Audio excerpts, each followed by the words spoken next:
Bonjour et bienvenue à tous sur i24 News. Aujourd'hui sur le web, on vous propose une émission spéciale des plus grandes tendances technologiques de l'année 2014. 16 minutes de rétrospective 2.0 à travers notre top 10, alors restez connectés.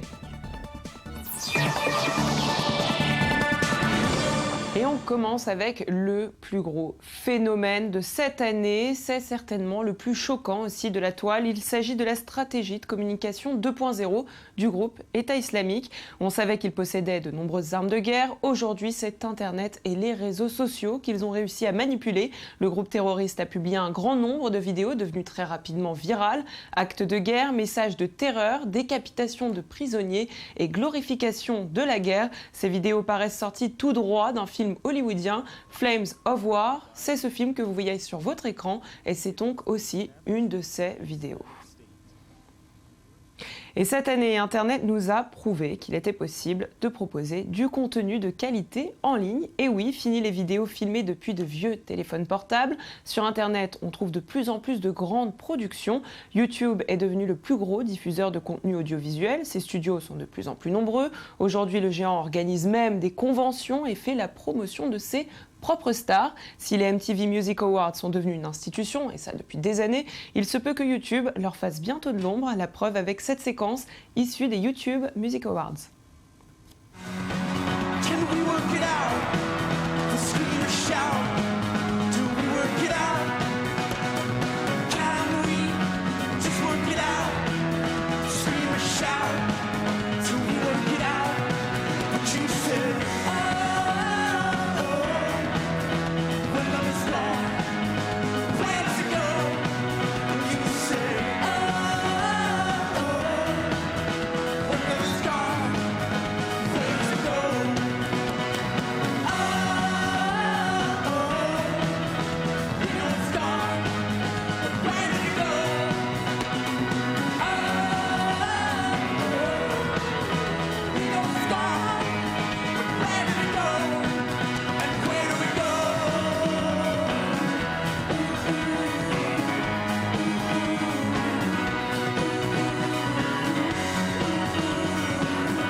Et notre 8e place est attribuée à Snapchat. La plateforme est certainement la grande gagnante de l'année 2014. L'application nous a proposé de nombreuses options. La plus tendance, c'est certainement Stories, une fonction qui permet d'enregistrer des clips vidéo et des photos pour en faire un montage que vos amis pourront recevoir pour un temps limité. Une fonction qui a été la plus utilisée cette année et qui a fait de Snapchat le réseau social le plus utilisé par les ados. Facebook a voulu le racheter, mais Snapchat n'est toujours pas intéressé. How often do you guys use Snapchat? Every day. Every day, all day. The question is, when do I not use Snapchat? Breakfast, each lunch. Every couple of years, a new platform shows up and is quickly declared the future of social media. Let me explain. First, there was Friendster. Then MySpace showed up, got rid of Friendster. Facebook came along and took out MySpace. Then Instagram showed up, but was bought off by Facebook for $1 billion. And now there's Snapchat. Facebook tried to buy Snapchat for a reported $3 billion, but Snapchat refused. How big does this pile have to be? Now, there's a new gangster in town. Say my name. Snapchat? You're goddamn right. Bon, avec cette vidéo, vous avez compris, place maintenant au paiement mobile avec notre numéro 7. Encore une fonction présentée par Snapchat qui vous propose d'envoyer de l'argent à un ami en un simple clic, une tendance qui risque de bientôt faire partie de notre quotidien. Google avait essayé de promouvoir le portefeuille numérique pendant des années, mais sans grand succès. C'est finalement Apple qui a fait bouger les choses dans cet univers avec Apple Pay, qui vous permet, lui, de faire vos achats grâce à votre empreinte digitale et à votre iPhone. Allez, je vous propose de faire quand même un petit point en image sur le portefeuille Google. Ready.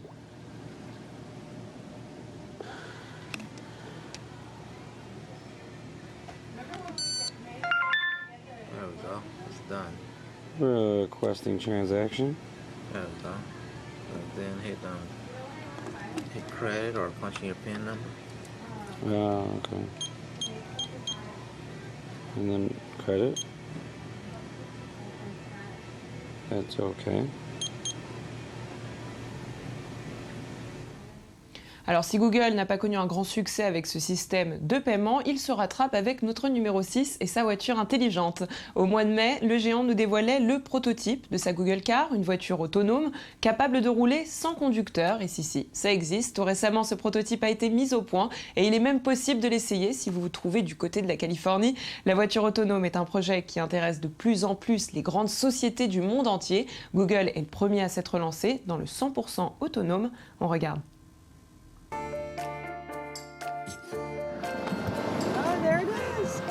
Isn't that cute?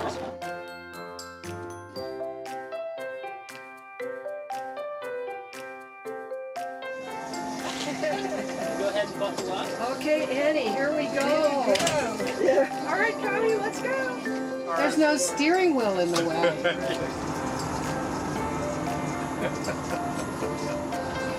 It's really cool. It was like really kind of a space age experience. Okay. Hooray. We're like queens. Yeah. You said relax. You don't need to do nothing. It knows when it needs to stop. It knows when it needs to go. It actually rides better than my own car. Yes, sure. What she really liked was that it slowed down before it went around a curve and then accelerated in the curve. She's always trying to get me to do it that way. That's the way I learned in a high school driver's ed. Une révolution qui n'a pas réussi à dépasser notre 5e place qui revient à Serial, un nouveau podcast qui a fait une entrée remarquable sur la toile. Il s'agit en fait d'une série de vidéos de journalisme d'enquête, déclinée en plusieurs épisodes hebdomadaires. Elles nous permettent de suivre l'enquête d'une affaire criminelle réelle survenue en 1999 à Baltimore, aux États-Unis. La série est créée, coproduite et narrée par la journaliste Sarah Koenig et le premier épisode a été diffusé le 3 octobre 2014 sur le site de l'émission. Dès le début de sa diffusion, Serial est numéro 1 des écoutes sur iTunes One. Au mois de novembre, ce podcast est devenu le premier à atteindre les 5 millions de téléchargements et d'écoutes en streaming. Le site américain Funny or Die s'est déjà intéressé à ce phénomène et n'a pas hésité à lancer une parodie de Serial que je vous propose de découvrir. Sarah, final episode. Can't wait to hear how it ends. Very exciting. Oh my God. Good morning, Sarah. Good morning. Hi. Big finale episode today. Who did it? Just kidding. Can't wait to find out who did it. Me too. Can't wait to find out who I'm gonna say did it. Nobody knows who did it but you. What? I do a podcast. It was supposed to be for 4 people. Do you think if I thought this was gonna be anything, I would have MailChimp sponsor us? What do you want to know? Do you want to know who did it? Fine. I have a confession for you. It was me. It was Sarah Koenig, okay? I did it. I guess I did it for that sweet MailChimp money, okay? I'm out of here. And by the way, Crab Crib is having a big sale on shrimp, so get your ass down there. This is a Global Telelink prepaid call from Sarah Koenig, an inmate at Maryland. Et puis au cours de ces derniers mois, la communauté du jeu vidéo a été très secouée suite à la publication d'un article sur le site spécialisé Gamasutra qui critiquait les joueurs et plusieurs cas d'harcèlement de militantes féministes. Un mouvement disparate de joueurs s'est rassemblé sous l'étiquette Gamergate. Piqué au vif, la communauté se met en ordre de bataille. Les mots-clés Gamergate et Not Your Shield ont fait leur apparition sur tous les réseaux sociaux. On regarde un rappel des faits. Gamergate is a consumer boycott and a call for ethics reform in game industry media. Evidence comes up that a writer at Kotaku gave a game favorable coverage because of a relationship he had. Kotaku says that this isn't true. More evidence comes up proving otherwise, and people demand he gets fired. Adam Baldwin shows support by creating the Twitter hashtag Gamergate. In response, Kotaku and many other sites published 14 different articles, all saying the same thing. Gamers are dead, all in the same day. Readers declare a boycott on these sites and begin contacting their advertisers. To fight the stereotype, the hashtag NotYourShield is made because minorities like myself hate having game journalists pretend to speak for us, especially since some of them are racist. Reddit's r/Gaming starts censoring all forms of Gamergate discussion. Even 4chan censors Gamergate. This leads to a mass migration to a much better website. Feminist scholar Christina Summers releases a video debunking the idea that video games make people sexist. Game sites call her a conservative. She's a Democrat. Milo Yiannopoulos leaks emails from a private Google group called Game Journals Pro, proving that game journalists collude to shape narratives. Corruption is also exposed in award shows like IG. Et puis la réalité virtuelle est certainement un des phénomènes les plus tendances de l'année 2014. Qui n'a pas entendu parler de l'Oculus Rift, ces lunettes qui vous permettent de vivre dans un monde fictif racheté par Facebook. Ces lunettes connectées ne se laisseront certainement pas intimider par les VR par exemple de Sony, ni par Samsung d'ailleurs, regardez.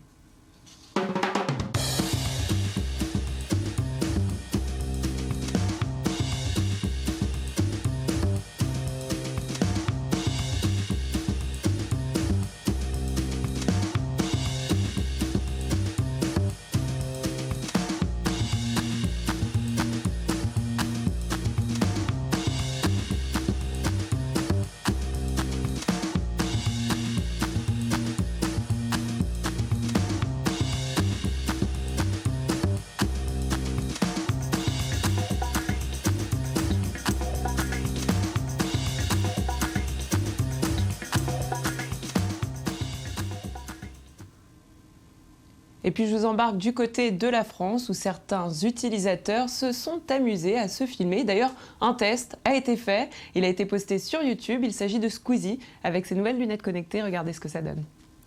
Tu feras attention, t'as une fracture du genou là. Wouah, mais mec, mais ça fait carrément vomir quoi. Ok, l'amusement. Ah, c'est la fin. L'avantage de l'Oculus, c'est que tu n'as pas besoin de faire la queue. Ça repart tout de suite, d'accord. Allez, Dracula, rejoins-nous. J'ai carrément la gerbe. Donc là, apparemment, on est dans un jeu, on va carrément se faire guillotiner. Ou alors, dans la vraie vie, on est en position... on est en position sumo. Waouh. Heureusement que ces gens ne sont pas des simples cartons. Ça va, toi? Attendez, donc normalement, on va se faire guillotiner, donc...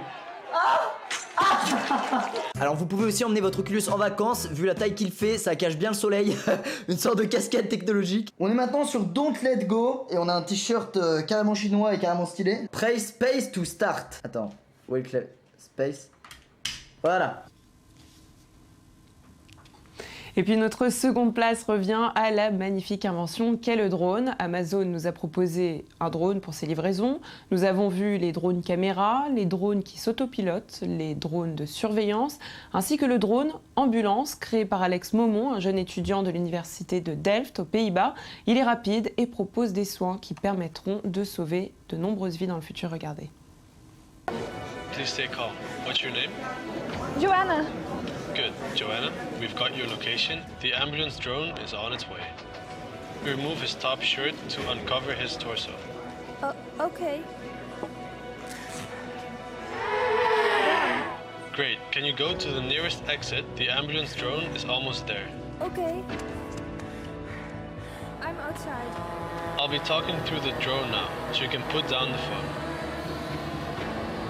Now please pick up the drone and bring it to your father. You're doing great. Okay, pull the green lid. Now place the pads on your father's chest. Et puis sur le web, on vous présente l'Exoplus. Maintenant, il s'agit d'un autre type de drone qui a révolutionné lui aussi son univers. Il est intelligent, autonome, capable de vous suivre et de vous filmer depuis les airs. Un projet mis en place par le français Xavier Delarue et que je vous propose tout de suite de découvrir.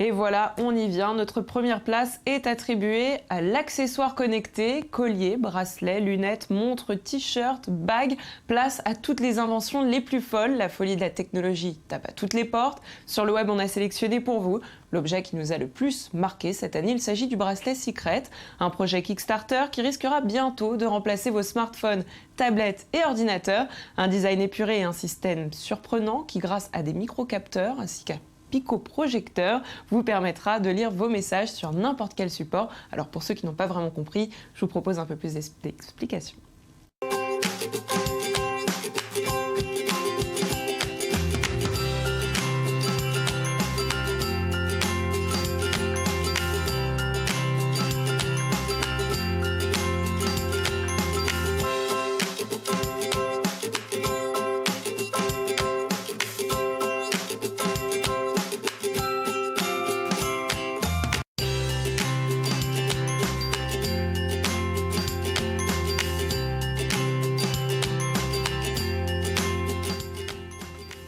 Et sur le web, c'est terminé pour aujourd'hui. Merci de nous avoir suivis. On se retrouve demain, même endroit, même heure, pour encore plus d'infos 2.0. En attendant, retrouvez-nous sur notre page Facebook, sur le web, le Mac Actu.